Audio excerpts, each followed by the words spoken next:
How's it going, guys? So today I'm going to talk about my charges, okay? I'm going to talk about most of the things that led to my fucking arrest and why I had to serve time.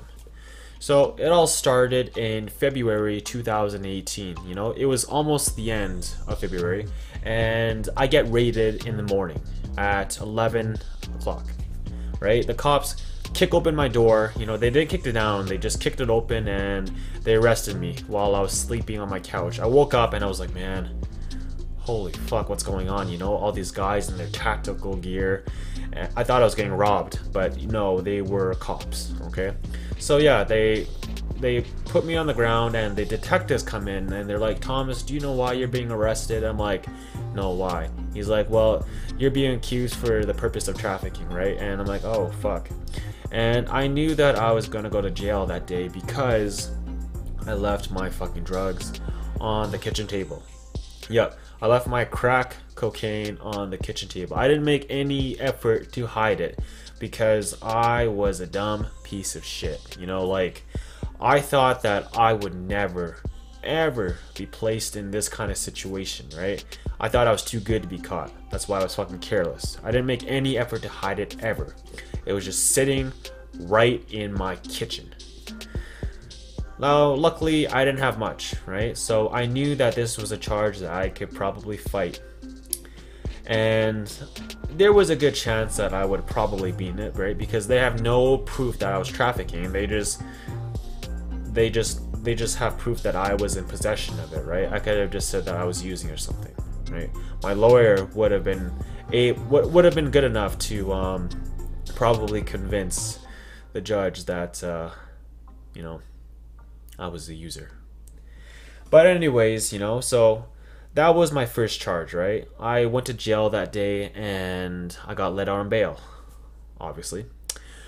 And a month later, I'm just like, man, I just got arrested.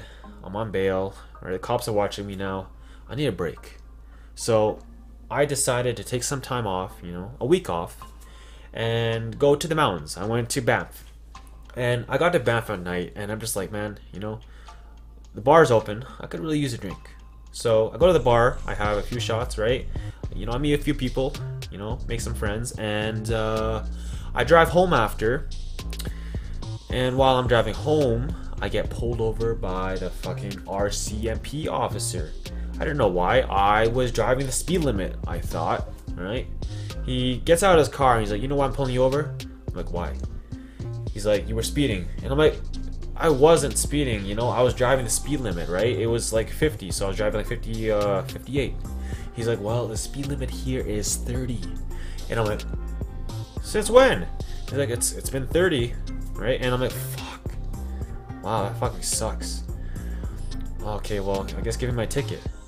And while I'm searching for my shit, right, I turn on the lights, which I shouldn't have, because when Asians drink, our faces get really fucking red, right?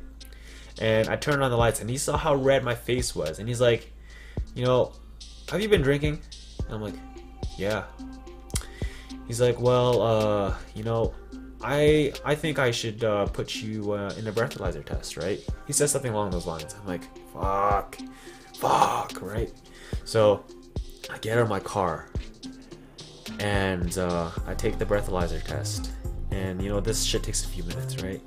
And he says, good news, you passed it. And I'm like, yes. So can I go? And he's like, no. I'm like, why? He's like, well, it appears that you have some probation orders, right? Like probation conditions. And one of your conditions is that you're not allowed to consume alcohol, which you just basically admitted that you did, because I initially told him when he saw my face red that I had a couple shots. I didn't think it was a big deal. I actually forgot at that moment that I had fucking probation conditions, right? So I was like, oh man. And he's like, yeah, I'm sorry, I'm gonna have to arrest you. I'm like, fuck. So yeah, I go into his cop car, right? But luckily he was nice enough not to handcuff me. He let me sit there comfortably. And you know, one of the things is, you know, you can't be addicted to these cops, you know, like when you're in this type of situation, the only thing you can do is just, you know, be yourself, be normal, right? Be nice. Don't be a kiss ass or anything, but just don't be addicted to them. Because the reason why I'm saying this is because since I wasn't addicted to this cop, right? Since I wasn't rude about this whole situation, he didn't give me a ticket for speeding. So, you know, that was good on me, right? But I still had to spend the whole night in jail. And then it went up to the next night too, because they have a thing of holding you for 24 hours. That's how slow the fucking provincial system is. And the federal probably, right? Is that it takes 24 hours for the judge to see your ass. It's like they purposely do this, you know? But yeah, that was my second charge, right? Is that I breached one of my probation conditions. Fast forward a couple months later, in fucking August, I breached again. And how I breached this was because when I was driving, right, one of the cops that raided me, well, he was following me, right, and I didn't know it. And he randomly turned on his lights. And, you know, I get pulled over, right? But before I pulled over, I decided to drive a few blocks ahead for certain reasons, of course, right? I drove 10 blocks before I stopped for the cop. 10 fucking blocks. That's why I got arrested. Well, actually, no, I was wrong. That's one of the reasons why I got arrested. The second reason why I got arrested was because after I got pulled over, he took me out of the car, he handcuffed me, right? And he put me in the back seat. And then he went back to my car and he started searching it. And when he searched my car, he found a second phone in my possession, which I wasn't supposed to have, because one of my other probation conditions was to only have one cell phone. So yeah, that was my second breach, right? I was like, fuck, man, I'm definitely going to prison or jail for a while now, right? But luckily, I had a really good lawyer, Shadi Mustera, right? And he bailed me out again, right? He bailed me out when I was in ban for breaching my drinking condition, and he bailed me out again for having a second cell phone, right? So yeah, that was the second time. Well, that was the second time I breached my condition, and that was my third charge. Now, fast forward from August to October, right? I breached another condition, right? This is my third condition I breached. And what happened was I sold crack to an undercover cop, right? Now, this was my fault, right? I should have known, because two things. One, she was a new customer to their phone, right? And I took my colleague's word for it that she was all good. But the thing was, I should have drug tested her. I should have made her smoke the crack in front of me, so I knew that she wasn't a cop. But she was. And the second thing is that she was really attractive. I'm just like, you know what? She's too attractive to be a customer, right? She looks too normal. She was actually pretty hot.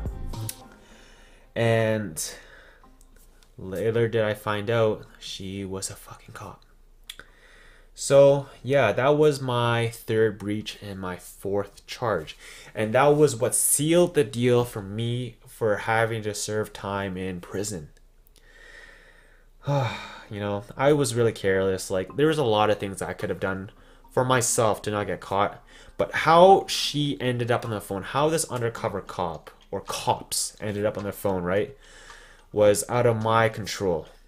You know, I could have probably avoided it if I made her smoke in front of me, right? I should have. But you know what? Shit happens, and we make mistakes. I learned from it, and you know, I won't make that mistake again, right? Mainly because I'm not gonna do crime again, right? Going back to school now, getting my shit together, blah blah blah, right? But you know, if I were to go back, which I won't, then, you know, I know not to be so careless again. Because for me, my problem was that I thought I would never get caught. I thought I was the shit, but I'm not. I was just some dumbass kid who thought that he was too good for the world.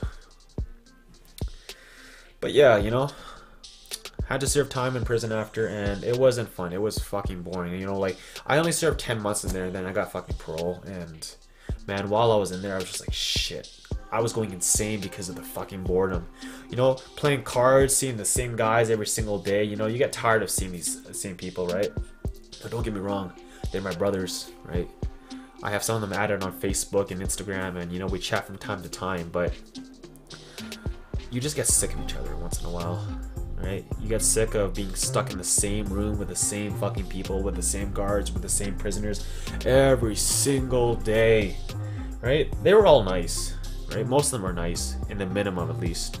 In the medium, fucking more annoying than nice, but you know, nonetheless, right? I got along with pretty much almost everybody. Just like society, though, you know, you're gonna have a couple narcissists here and there. But other than that, the whole time there was, you know, it was smooth, nothing wrong. But yeah, those were pretty much my charges and what led to me to having served time. I hope you liked the video, you know, subscribe, like the video, and you'll click the fucking like button. And I'll see you guys next time.